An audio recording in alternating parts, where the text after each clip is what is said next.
আজ খুব ইচ্ছে হলো বাচ্চাদের সাথে আবার বাচ্চা হয়ে যেতে, তাই আর কিছু না ভেবে বসে পড়লাম ছোট ছোট হাঁড়ি কড়াই গ্যাস নিয়ে রান্না করতে ছাদের মধ্যে।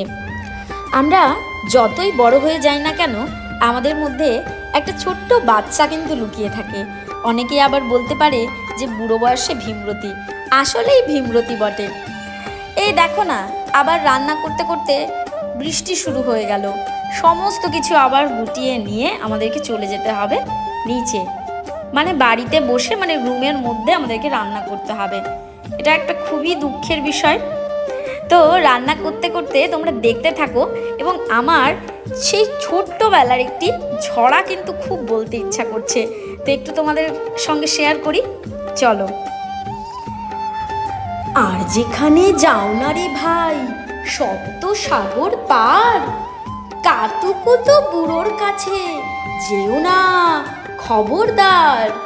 সর্বনেশে বৃদ্ধ সে ভাই, যেও না তার বাড়ি, কাতুকুতুর কুলপি খেয়ে ছিঁড়বে পেটের নাড়ি। এই ছড়া কার কার এখনো মনে আছে কমেন্টে কিন্তু জানাতে ভুলো না।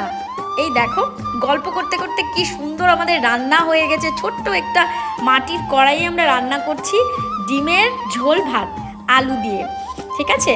দেখো, আর আমরা খাবারটা খাবো কিন্তু কলা পাতাতে। কোনো কিছুতে আমি কমতি রাখিনি, যতভাবে আমি নিজেকে স্যাটিসফাইড করতে পারি। এবং এই রান্না করে সবাইকে খাইয়ে আমি নিজেও খেয়েছি, এত ভালো লাগছিল যে কি বলবো তোমাদেরকে।